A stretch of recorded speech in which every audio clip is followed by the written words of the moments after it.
What if Harriet feared the path to freedom? What if Benjamin Banneker feared mathematics?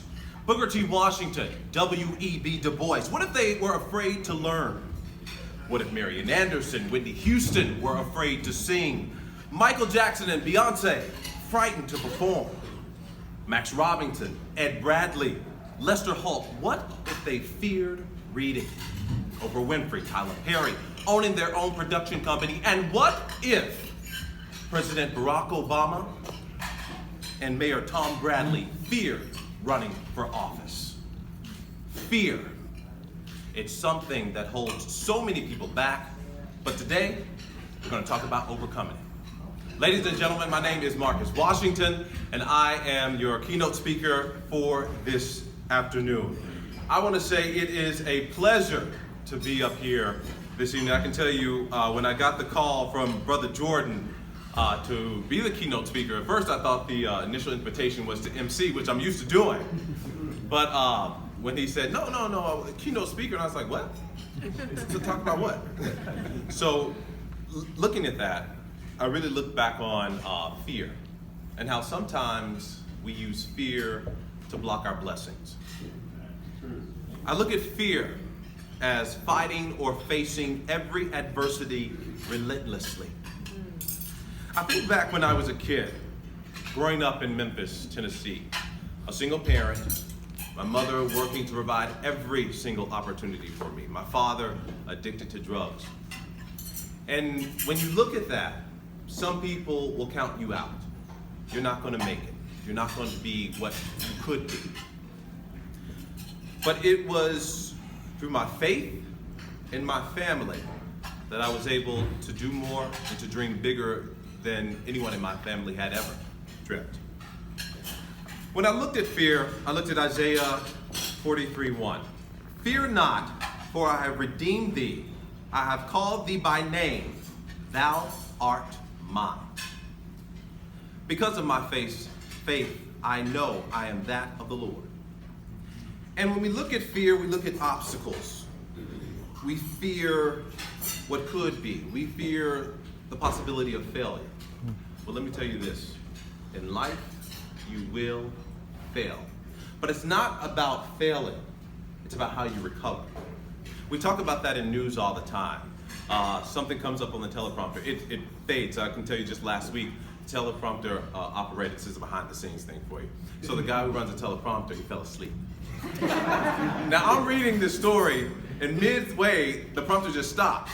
And I'm thinking like, what's going on? So luckily, I have my paper, I looked down and I finished the script. But so that could have come out a different way. But it's not what happened, but it's how I reacted to what happened in life. I think about growing up. As you see, I'm pretty tall, I'm 6'4". And everyone always said, oh, you need to be a basketball player, blah, blah, blah, blah, blah. So, junior high school, went to a school where we had a pretty good basketball team, state champions, pretty good players. A lot of them have gone on to play for Division I schools. But I remember I went, because I was okay, so I went to practice, my best friend and I, okay, we're gonna make this team. So we went out, the first round, made it through. All right. Second round, made it through, my best friend did. But I had to keep going for both of us. So the third round, I didn't make it. And so for me, I looked at it, I was like, wow, man, I didn't make it. The guy next to me, he was crying. Another guy was crying. I'm like, all right, cool. But what I learned from that experience at the age of 12, 13, is that in life, a lot of times people may want you to do something. People, your family, your friends, they have an idea of what you want. And I'm talking to our young scholars here, but I'm also talking to everyone in here.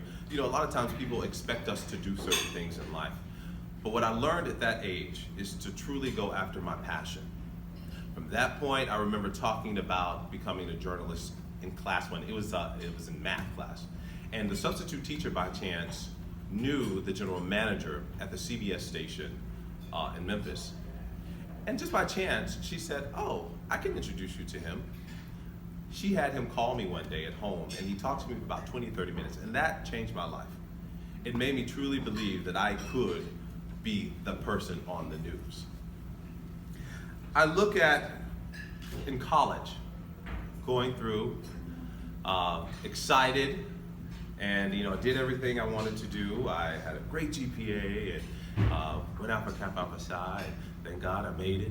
I'm here today, 2000 edition of the Kappa Beta chapter, and it was a great experience. But one thing I also learned at that point is that I didn't prioritize. And in life, I went through classes. Some classes I didn't do too well in, and I was put on probation. And to be in that situation, to feel that you were getting everything you want in life, and then all of a sudden you have this setback. Now I could have taken that as just like, man, whatever, I'm out, But what I did is I refocused myself, and I pushed harder. The classes, I remember a class I got a D in. It was a journalism class. Went back and made an A in the class, and I remember this class. I could have made a C and I could have passed. It was a writing class, which is very important. And my college professor, who I'm still very close with to this day, she said, Marcus, I think you would benefit from taking this class again. And I think some of us think, well, why would I take something again if I can just pass it, get through, and I'll do better at the next level. But taking that class was probably the best thing that could have ever happened to me. It showed me that it's not going to always happen when you want it, but if you push harder, it would happen better than you could have imagined. I got an A in that class.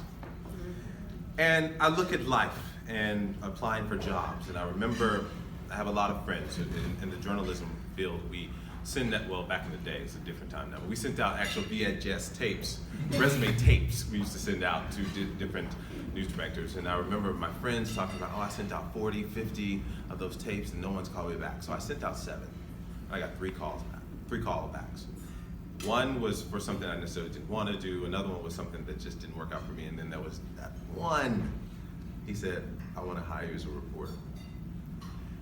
That shows you that sometimes you have to throw out many nets to catch the fish that you want. And it's not always an easy path. I started out making under $20,000 a year. I made just enough to not get food stamps, though, because people try. Trust me, when you're young and you're not making any money, you're trying, so I had to call home a lot. But even with that, you look at it and it's not something, a lot of people, I know a girl who was amazing. I think she would have been an amazing journalist, but she just said they didn't make enough. But through the years, I went from Charlottesville to Tulsa, Oklahoma. I went from Tulsa, Oklahoma to Nashville, from Nashville to Baltimore, Baltimore to the Bay Area. And I can tell you, all but Nashville, I knew no one in those cities. I took a chance on my dreams. The fact that I didn't know anyone didn't stop me. I learned through going to church, I found family, and I grew. And I want to say that because a lot of times fear will stop us from chasing our dreams. As I said, failure will stop us from chasing our dreams. But if you never water your garden, you will not grow. We are, I like to think of plants of the earth. Sometimes our water comes from our family with love. Some of our friends for motivation. Sometimes our fraternity brothers for pushing us farther than we thought we could go. And I heard that laugh out there. But you have to look at yourself as that plant, and you have to nurture yourself as well.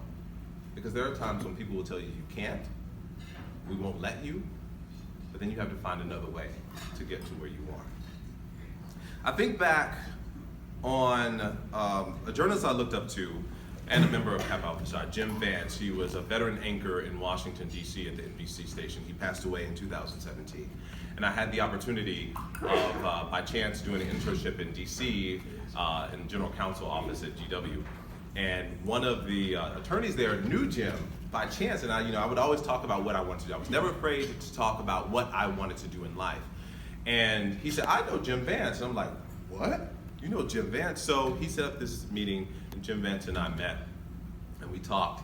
And it was interesting how God puts little things in your life, like little nuggets, to keep encouraging you. We were sitting there talking at this lunch table, and these women who were next to us handed him a letter. And in that letter, this woman took the time to write out this letter and said, "We don't know who that young man you're talking to is, but we think you should hire him."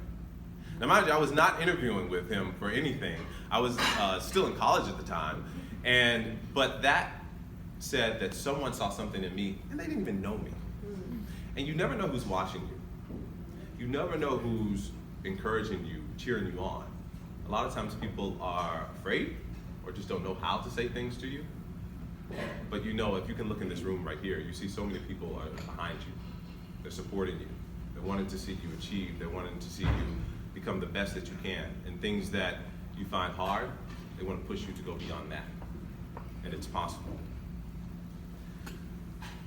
When I look at fear, and you look up the definition, an unpleasant, often strong emotion caused by anticipation or awareness of danger.